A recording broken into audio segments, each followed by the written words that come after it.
Okay.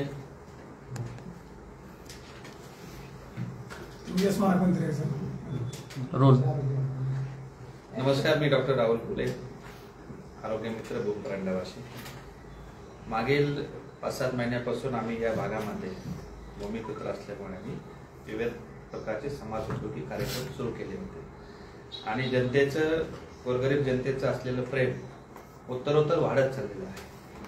अनेक प्रकारच्या समस्या, आरोग्याच्या समस्या असतील, रोजगाराच्या असतील, शेतकऱ्यांच्या डीपीच्या समस्या असतील, त्या सर्व समस्या सोडवण्याचा आम्ही मनापासून आणि प्रामाणिक प्रयत्न करत आहोत. त्याच्यामुळे आमच्या या भागातील जनतेने आम्हाला जे प्रेम दिलं ते कधी आम्ही त्याची उतराई होऊ शकणार नाही. त्याच पद्धतीने आता हे समाजकारण सुरू असतानाच इलेक्शनचं वर्ष आहे. त्याच्यामुळे विविध प्रकारचे निवडणुका आता लागणार आहेत आणि नेते, विविध प्रकारचे नेते मंडळी त्यांच्या भेटीगाठी सुरू आहेत. जनतेमध्ये थोडासा गैरसमज सुरू होता की बाबा आपल्या भागात तर लवकर गैरसमज होतो की कोणी कोणाला भेटलं किंवा हे यांच्यासोबत गेले का काय. असं नसतं. आपण एक भूमिका आणि तत्व घेऊन समाजकारणात उतरलेलो आहोत आणि माझ्या परवाच्या पोस्टमध्ये मी टाकलं होतं की कुठल्याही राजकीय किंवा प्रादेशिक कुठल्याही पक्षाची विश्वासार्हता आता नाही आहे जनतेमध्ये. त्याच्यामुळं आम्ही फक्त राजकारणासाठी या भागात आलेलो नाही. आमचा उद्देश मूळ जो समाजकारणाचा जो पाया आहे तो अजून कसा दृढ करता येईल यासाठी आम्ही प्रयत्न करत आहोत. म्हणून माझी विनंती सर्वांना की असं नाही की कुणी कोणाला भेटले आम्हाला की आम्ही त्या पक्षाशी रिलेटेड आहोत किंवा काय आहोत, असा कुणीही गैरसमज करू नये. यासाठी म्हणलं होतं की आपण एक छोटीशी पत्रपरिषद घेऊन आपला एक खुलासा करावा, जेणेकरून की संभ्रम दूर होते. कारण आता लोकसभा आहेत, अनेक इलेक्शन येत आहेत, तर कुणालाही गैरसमज नको. समाजकारणाचं काम आम्ही अजूनही पुढे घेऊन जातोय. जशी आपण आज एक योजना लॉन्च केलेली आहे की मोफत मंगल सेवा योजना मुलींच्या लग्नासाठी. तर मोफत प्रकारे आपण त्यांना मंडप सोडून इतर काय भांडे लागतील, चेअर लागतील, चटाई लागतील, काही लागतील, जेवण बनवायचे भांडे लागतील, ते आम्ही सुविधा एक अजून एक ऍड केलेला आहे आपण याच्यामध्ये. आणि मला आनंद होतोय सांगण्यासाठी अजून एक नवीन योजना जी आमचा मूळ पाया आहे, आरोग्य सेवा.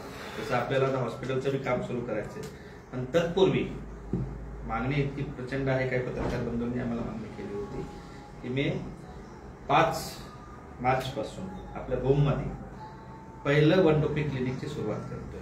5 मार्च पासून जागा पण आपण पाहिलेली आहे, जेणेकरून 1 रुपये तपासणी फी, 10 रुपये शुगर चाचणी फी आपली, 20 रुपये इंजेक्शन फी आणि 100 रुपये सलाईन. 100 रुपयात सलाईन अख्ख्या महाराष्ट्रामध्ये किंवा मी देशामध्ये म्हणेल, मी पण देश पातळीवर बऱ्याच ठिकाणी आम्ही काम करतो, कुठेही मिळत नाही. आणि जी सेवा आम्ही मुंबई पासून वाराणसी पर्यंत देतो, तीच सेवा आपल्या भूम परिसरातील गोरगरीब जनतेला उपलब्ध करून द्यावी म्हणून बऱ्याच लोकांनी, पत्रकार बंधूंनी, बऱ्याच सुशिक्षित व इतर नागरिकांनी मागणी केली होती आणि त्याचा सुरू करायचा आता वेळ आला आहे असं मला वाटतंय. आणि आपण ही सेवा 5 मार्च पासून पहिलं क्लिनिक भूममध्ये 1 रुपी क्लिनिक सुरू करतोय आपण. आणि ही सेवा सुरू झाल्यानंतर मला वाटतं निश्चितच कोणी माणूस आपल्या आरोग्याचा अंगावर कोणी काढणार नाही. म्हणजे पैशामुळे लोक जात नाहीत ट्रीटमेंट घ्यायला, अशी अनेक उदाहरणे आहेत आपल्याकडे. त्याच्यामुळे त्याला ती सेवा आपण उपलब्ध करून देतो. तुमचे काय प्रश्न असतील तर तुम्ही मला विचारू शकता. तुम्ही आता हे 1 रुपी क्लिनिक जे चालू केले, त्याच्या धर्तीवर तुम्ही सगळ्यांची जी योजना म्हणत तुम्ही आता, त्याच्या धर्तीवर तुम्ही एक योजना चालू करा. आपली तर सगळ्यात महत्वाचं एक्सरेचं आहे, परत सिटी स्कॅनचं आहे, सोनोग्राफीचं. ही योजना आपल्यासाठी फार आवश्यक होऊ शकते. क्लिनिक सुरू झाल्यानंतर रुग्णांचा वाढता प्रतिसाद पाहून किती रुग्णांना सोनोग्राफीची आवश्यकता आहे, जर नक्कीच आवश्यकता वाढत गेली तर आम्ही 100% आम्ही सोनोग्राफी ही सुरू करू. आणि मी मागे बोललो पण होतो, फक्त आता क्लिनिक सुरू होतं म्हणजे आम्हाला प्रॅक्टिकली अनुभव होईल की किती रुग्णांना आवश्यकता आहे, डाटा मिळेल आपल्याला. त्यानुसार ती योजना आपण स्वस्त दरामध्ये सोनोग्राफी सुरू करू. हॉस्पिटलचा आता सध्या आपण कार्यक्रम झाला तर भूमिपूजन नेमकं कधी होईल तिथे प्रतीक्षा राहिली लोकांना? 100% हॉस्पिटल हा आपला बेस आहे. मेन उद्देश आमचा हॉस्पिटलच आहे. तुम्हाला सांगण्यास मला खेद वाटतोय की 2.5 ते 3 लाख रुपये आम्ही ते शासकीय ह्याचे भरले नाही. आम्हाला मोजणी मागच्या आठवड्यात प्रमाणपत्र दिले त्यांनी, मागच्या आठवड्यात. एवढं आपलं सगळं काम असताना, एवढं सहकार्याची भूमिका असताना आम्हाला, मी नमूद करतो की त्या कुठल्या भूमिलेख भूमी भूमी अभिलेख कार्यालयाने कुठलाही सपोर्ट केला नाही. आम्हाला खूप त्रास झाला आणि ते आम्हाला मागच्या आठवड्यात त्यांनी म्हणले की आता तुमचं ते झालेलं आहे, कळलं. आता हे मी कुणावर आरोप करत नाही की त्यांच्यावर कुणाचा दबाव होता का, बरोबर, तो वेगळा विषय जाईल. परंतु मागच्या आठवड्यात त्यांनी आम्हाला दिले. जर माझ्यासारख्या माणसाला जर 4-4 महिने लागत असतील तर सामान्य माणसाला किती त्रास असेल याच्यावर संशोधन करावं लागलं. त्यामुळे मला नेहमी लोक बरं, पण तुमच्याकडे जर ती शासकीय नोंदणी नसेल तर थोडी बरं, माझा हॉस्पिटलचा प्लॅन रेडी 3 महिन्यापूर्वी जेव्हा आपण उद्घाटन त्या दिवशीच माझं रेडी, सगळं प्लॅन रेडी आहे, पण ही शासकीय कागदपत्र नसल्यामुळे त्याला आपल्याला बांधकाम परवाना मिळत. आता ते मागच्या आठवड्यात ते दिलंय, त्यांनी ती बॉन्डे आम्हाला सांगून दिली की ही जागा आहे. आता ते आम्ही नगरपालिकेला सबमिट करून बांधकाम परवाना देऊ. येणे ऑलरेडी झालेलं आहे त्या जागेचं, तहसील येणे झालेलं, आणि आम्ही त्यावेळेस विचारलं की होतं की ह्याची कलेक्टर यांची गरज नाही, कारण तुम्ही एक इमारत बांधताय तिथे, तुम्ही काही प्लॉटिंग करणार नाही, त्यामुळे बांधकाम फास्ट सुरू केला. तर याच्यावरती थोडंसं जरा तुम्ही संशोधन करावं अशी माझी इच्छा. सर, आरोग्याच्या विषयी एक प्रश्न तुम्हाला असा आहे की भूम शहरातील ग्रामीण रुग्णालयात एक डायलिसिसची मशीन आलेली, तर ते डायलिसिसची मशीन चालवण्यासाठी जे काही डॉक्टर असतात ते आपल्या भूम शहरातील MBBS किंवा BHMS ती मशीन चालवू शकतात? नाही, मी त्याचं उत्तर माझ्या क्लिनिकल भाषेत सांगेल की कुठल्याही पेशंटचं डायलिसिस करायचं असेल तर तुम्हाला नेफ्रोलॉजिस्टचं मार्गदर्शन. कुणाचं? नेफ्रोलॉजिस्ट, MBBS, MD आणि त्यानंतर DM नेफ्रो असतं. सुपर स्पेशालिटी म्हणतो ना आपण, ते असतं. कारण हे डायलिसिस सोपी गोष्ट नाही आहे तुम्हाला ना. त्याचे इलेक्ट्रोलाइट इम्बॅलन्स जर झालं पेशंटला तर धोका होऊ शकतो आणि त्याला बॅकअप लागतं आपल्याला. त्याच्यामुळे फक्त मशीन घेऊन उपयोग नाहीये. मला आठवतंय आपण 6 महिन्यापूर्वी एक प्रेस कॉन्फरन्स घेतली होती, त्यावेळेस तुम्ही काही लोकांनी प्रश्न विचारला होता की इथे सोनोग्राफीची मशीन आली, पण मी त्यावेळेस तुम्हाला सांगितलं होतं सोनोग्राफी करण्यासाठी MBBS, MD, रेडिओलॉजिस्ट डॉक्टर लागतो. मी ते वाक्य तुम्हाला बोललो होतं की भूम मध्ये रेडिओलॉजिस्ट डॉक्टर मिळणार नाही आणि मला वाटतंय मशीन चालू नाही. भूम परंडावाशीचे आमदार तेच आपल्या महाराष्ट्र राज्याचे आरोग्यमंत्री आहेत तानाजीराव सावंत साहेब. तर तानाजीराव सावंत साहेबांनी जी मशीन दिलेली आहे त्यांनी 24 तासामध्ये मशीन अवेलेबल करून दिली, पण ते मशीन अद्याप चालू नाही. त्याच्यामुळं एक सर्वसामान्य नागरिकांची तुमच्यावर अपेक्षा आहे, तुम्ही त्याच्यावर मशीन बाबत काय विचार केला? सोनोग्राफीची मशीन आताच बोललो, निवडणुकी क्लिनिक सुरू करतोय 5 तारखेला आणि जशी मागणी वाढेल किंवा मला लक्षात येईल की किती सोनोग्राफी लागायचं, मी तुम्हाला शब्द देतो.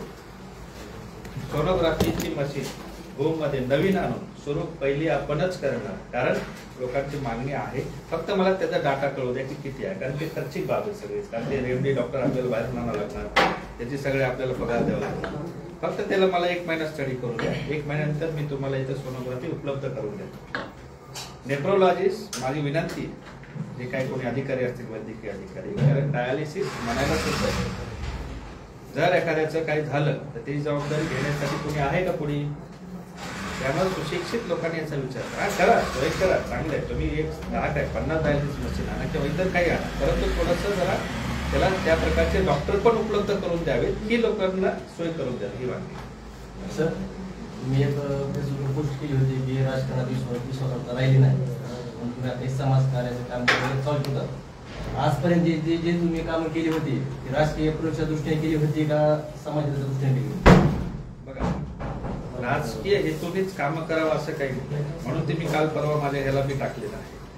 मी जे सुरुवात केली मी काय कुठलं इलेक्शन लढण्यासाठी मी सुरुवात नव्हती केली. मला भूम मध्ये आलं 20 वर्ष झालं, मी MBBS झालेलं आहे. आलं की मला लोक विचारायचे की आपल्या भागात काहीतरी करा, सगळे लोक विचारायचे. मग मला चला आपण आपल्या हातात ज्या काही गोष्टी आहेत, आता आपलं कॉलेज आहे, त्यामुळे मला एक ऑपरेशनची सुरुवात केली. मग पुढे गेले की लक्षात आले की शेतकऱ्यांचे प्रश्न मोठे आहेत. शेतकऱ्यांसाठी आपण एक छोटीशी योजना लावली. आता 1 to P क्लिनिक, काय ह्याच्यामध्ये राजकारण नाही का, क्लिनिकची सुविधा. जर राजकारणच करायचं असेल तर लोक मग राजकीय फट्टे वेगळे असतात. इलेक्शन करतो, लोकांना पैसे देतात 15 दिवसात आणि आपलं राजकारण करतात. पण आम्ही समाजकारण आमचा कुठलाही उद्देश आजच्या तारखेला कुठलाही उद्देश माझा राजकारणाचा नाही आणि राजकारण सोपं बी नाही. आता 100% राजकारण की 100% समाजकारण? 100% समाजकारण हाच माझा बेस आहे. कारण राजकारण काय सोपं आहे का? राजकारण तुम्हाला सगळ्याला माहिती माझ्यापेक्षा जास्त, कारण सगळ्या वेगळे फॅक्टर असतात. पण समाजकारण करायला तर कुणाची अडचण नाही. समाजकारण तर जोरात करू शकतो. समाजकारण हा राजकारणाचा पायाच आहे. मग असं जर असेल तर समाजकारण करायचंच नाही का? हे जे लोकांना बेनिफिट होतो करायचंच नाही का? भविष्यात जर तिन्ही तालुक्यातल्या लोकांनी तुम्हाला मागणीच केली तर काय तुम्ही निर्णय घ्या राजकारणाविषयी? भविष्यात मागणी केली तरी माझा 90% कल हा समाजकारणाकडेच असेल. मी तुम्हाला आज सांगतो, कारण मला त्या वाटेला जायचं नाही. काय राजकारणात गेल्याने काय चांगलं नाव होतं का? आज कुठलं पक्ष सांगा, कुठल्या पक्षात जायचं तुम्ही सांगा. आहे का कुठल्या पक्षाची? त्या पक्षात जावा का त्या पक्षात जावा का त्या पक्षात जावा? त्यांच्यापेक्षा आमचं लोकांचं काम चांगलं मला वाटतं. आणि 10% होण्यापासून इच्छा आहे देण्याची राजकारणात? 10% इच्छा नाही, 90% माझा कल समाजकारणच आहे. शेवटी लय लोक घरीच येऊन बसले सगळे. कळलं का तुम्हाला? जर जनतेने ठरवलंच काय करायचं तो विषय वेगळा, त्यात वेळेस आपण विचार करू त्याच्यावर. परंतु आता आपल्याला समाजकारणच करायचे. समाजाचे प्रश्न आज भूमपरांडावाशीमध्ये एक ऑपरेशन कधी फ्री होत होतं का? आठवलं का कधी कुणाला? आज हक्काचं व्यासपीठ आहे ना. तो कोण माणूस आहे, कुठल्या समाजाचा आहे, कोणी येतोय, सुविधा घेतोय, हे व्यासपीठ उपलब्ध केलं समाजकारणातून. हे काय राजकारणातून उपलब्ध नाही झालेलं आपल्याकडे. आपण जसं मी नेहमी म्हणतो, बाबासाहेब आंबेडकरांनी आपल्याला सांगितलं होतं की तुम्ही 100 रुपयातले 20 रुपये खर्च. तर आमचे काही कुठे कॉन्ट्रॅक्टरशिप आहेत का? कुठल्या घरामध्ये पद आहे का? जे काय आम्ही इन्कम कमवतो त्यातले 10-20% आम्ही खर्च करू, एवढंच करतोय. मी काही फार मोठं काही करत नाही. बाबासाहेबांनी शिकवण दिली आपल्याला, त्यातून 20-25% आपण खर्च करतोय खिशातून. फक्त मन मोठं दाखवून खर्च करतोय, त्याचा फायदा गोरगरीबाला होतोय. एवढ्याच बेसिसवर चालू आहे आपलं. त्यामुळे राजकारणाचा काही विषय नाही आपला. आपण जी ॲम्ब्युलन्स सेवा सुरू केली होती, सध्या आपण अवस्था दिसत आहे. ॲम्ब्युलन्स ब्रेकडाऊन झालेली आहे, त्याला मोठं काम आहे. त्यामुळे आम्ही ती परत पाठवलेली आहे. आणि ती ज्यावेळेस क्लिनिक सुरू होतील आपले त्यावेळेस येणार आहे ती. कारण त्याचा जर काही अपघात झाला, काय झालं, आपण चांगल्या गोष्टी करायला जाणार. आणि ॲम्ब्युलन्समुळे 15 ते 25 पेशंटला फायदा झाला होता. एक साप चावलेला पेशंट बी आपण वाचवलं होतं. बऱ्याच लोकांना परत आपण पाठवले. नंतर नीट करून किंवा दुसरी ॲम्ब्युलन्स परत बोलू, कारण क्लिनिक तिन्ही ठिकाणी सुरू करतो. आणि त्याचबरोबर मोफत म्हणण्यापेक्षा स्वस्त दरात जे आपण 1 रुपये क्लिनिक सुरू करतोय त्यासोबतच काही टेस्ट पण करता आले का स्वस्त दरामध्ये, याचाही मी विचार करणार आहे. कारण मला पेशंट आला तर समजा मलेरियाची टेस्ट करायची त्याची, किंवा तुझी त्या पेशंटची सीबीसी टेस्ट करायची असते, काय असते त्यासाठी क्लिनिकल लॅब चालू करायची, क्लिनिकल पॅथॉलॉजिकल प्रोफेशनल लॅब ती पण मी सुरू करायचा प्रयत्न करणार, जेणेकरून परिपूर्ण सेवा आपल्या पेशंटला देता येईल. भूमिपुत्र असं तुम्ही तुमच्या नावाच्या पुढे लावताय आणि एक भूमिपुत्र असून तुम्ही राजकारणात मला सक्रिय व्हायचं नाही, मला समाजकार्य करायचं असं तुम्ही म्हणताय. आणि त्यामुळे बाहेरच्या जिल्ह्यातून कोणीतरी येऊन इथं आमदार होत आहे, मंत्री होत आहे. या बाबतीत भूमिपुत्र कुठंतरी कमी पडायला असं तुम्हाला वाटतंय का? नाही, बघा इलेक्शनला भरपूर टाइम आहे, बरोबर. आणि मी आज पण सांगतो तुम्हाला, बरं इलेक्शन सोपं नाहीये, मी क्लिअर बोलतो तुम्हाला. आपल्याला वाटतं, कुणाला वाटतं आमदार व्हावा, खासदार व्हावा, पण माझी जी भावना आहे समाजाच्या शेवटच्या घटकापर्यंत त्याला जे जे लागतंय ते द्या. पैसे देऊन विकत घेतलं म्हणजे राजकारण होत नसतंय. फक्त की तेवढंच राजकारण नसतंय. लोकांची भावना झाली की आज विकत घ्या. तुमच्या मागे 100 लोक आहेत, तुमचा भाव 1 लाख रुपये, तुमच्या मागे 1000 लोक आहेत, तुमचा भाव लाख रुपये. तुम्ही आता प्रश्न विचारला पण मी सांगतो तुम्हाला, कारण हे आपल्या तालुक्यात होतंय. बरं, ह्याच्यातून जनतेचे प्रश्न सुटणार आहेत का? जनतेला कोणी विचारतंय का? कोणी म्हणतंय का की मी तुमचं मोफत ऑपरेशन करतो, मी तुम्हाला रोजगार देतो, मी शेतकऱ्यासाठी हे करतो, मी आज तुम्हाला आजपासून मंगल सेवा सुरू केली, गरीबाच्या लग्नात 10,000 रुपये वाचतो, कोणी करतंय का? नाही. त्यांचा राजकारणाचा पिंड वेगळा असेल, मार्ग वेगळा असेल, आपल्याला काही घेणं नाही. आपला मार्ग जनतेचा आहे, सामान्य माणूस केंद्रबिंदू म्हणून आम्ही हे करणार. त्याला आता बार्शी आपल्या इथून 30-40 किलोमीटर, तिथं जाऊन आपल्या भागातल्या लोकांना अनेक अडचणी किंवा जास्त पैसे घेतात. जशी सेवा तुम्ही चालू केली अशाच सेवा तुमचे डॉक्टर बंधूंनी का देऊ नयेत आणि का द्यावेत याबद्दल तुम्ही काय सांगा? शेवटी डॉक्टरी पेशा बी व्यवसाय बनलेला आहे. पहिली सेवा होती. पुराण्या काळामध्ये आपण बघितलं तर फॅमिली डॉक्टर असायचं, एक सेवा म्हणून आपण द्यायचो, बरोबर. परंतु आता ते एक व्यवसाय बनलेला आहे. आणि मी आज नाही 2017 पासून मुंबईमध्ये याच्यासाठीच गोरगरीब, मुंबई सुद्धा गरीब माणूस केंद्रबिंदू म्हणूनच मी वनडोपी क्लिनिक सुरू केले. माझी विनंती सर्व डॉक्टरांना की त्यांनी पण आपल्याकडे येणारा रुग्ण जर कोणी असेल त्याची आर्थिक परिस्थिती कशी ते पाहावी आणि मग त्याला चार्ज करावा. कारण डॉक्टरचा तो ऍक्ट नाहीये. जसे प्रत्येक वस्तूची MRP फिक्स आहे, तसे वैद्यकीय सेवेची MRP फिक्स नाहीये की सलाईनचे पैसे किती घ्यावा त्याचा कायदा नाहीये, बरोबर ना. एस्टॅब्लिशमेंट कायदा नाहीये तो हॉस्पिटल. त्याच्यामुळे किती घ्यायचा तो माझा अधिकार आहे. पण एखादा गरीबच असेल तर त्याला तुम्ही मोफत बी करा ना, काय फरक पडायला. तर माझं आव्हान आहे की आमच्या डॉक्टर बंधूंना तुम्ही पण थोडंसं जरा त्याची आर्थिक परिस्थिती बघून त्याला पैसे चार्ज करा. कारण लोकांकडे काही पैशाचे सोर्स राहिलेले नाहीत आता खेड्यापाड्यामध्ये. आणि हाच उद्देश आहे, स्वस्त दरात आरोग्य सेवा मिळावी, म्हणून आम्ही हे आता बुकपासून सुरुवात करतो.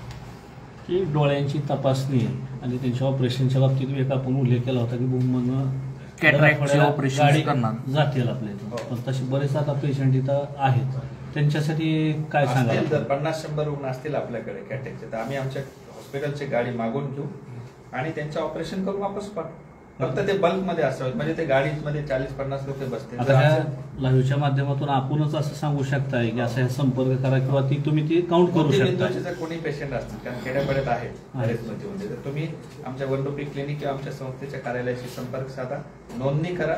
आपण दर महिन्याला एकदा त्यांना आपण स्वतः घेऊन जाऊ आणि स्वतः आणू. फक्त ते 30-40-50 पेशंट असेल तर ते गाडी पण बोलवायला परवडेल आपल्याला. तुम्ही नक्कीच चांगलं तुम्ही सजेशन दिलेलं आहे की आपण त्यांना बल्कमध्ये मोफत सेवा देते. सर, तालुक्यातील नवयुवकांना तुमच्याकडून रोजगाराविषयी खूप अपेक्षा आहे. लाईव्हच्या माध्यमातून काय संदेश द्या? माझ्याकडे मला वाटतं 500 बायोडाटा आले जातात आपल्याकडे ऑफिसला.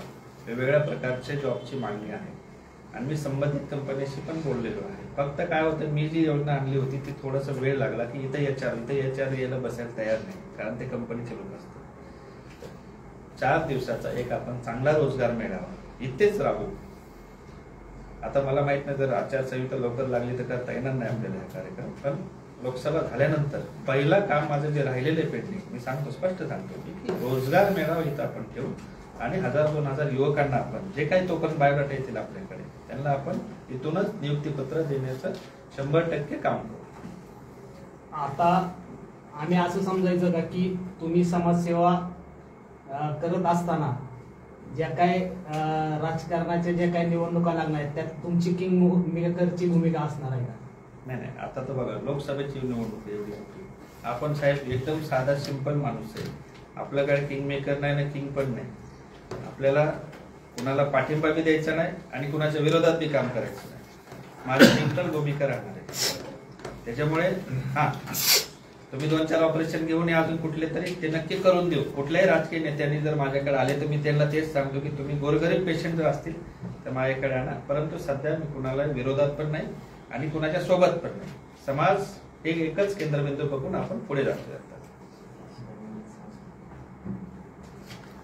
ओके, धन्यवाद. केवळ 100% समाजकारण या भूमिकेतून आता आपण पाहिलं. ही भूमिका या ठिकाणी डॉक्टर राहुल गुले यांनी मांडलेली आहे. अधिक बातम्या माहितीसाठी टाइम्स ऑफ रिपोर्टला फॉलो करा. धन्यवाद.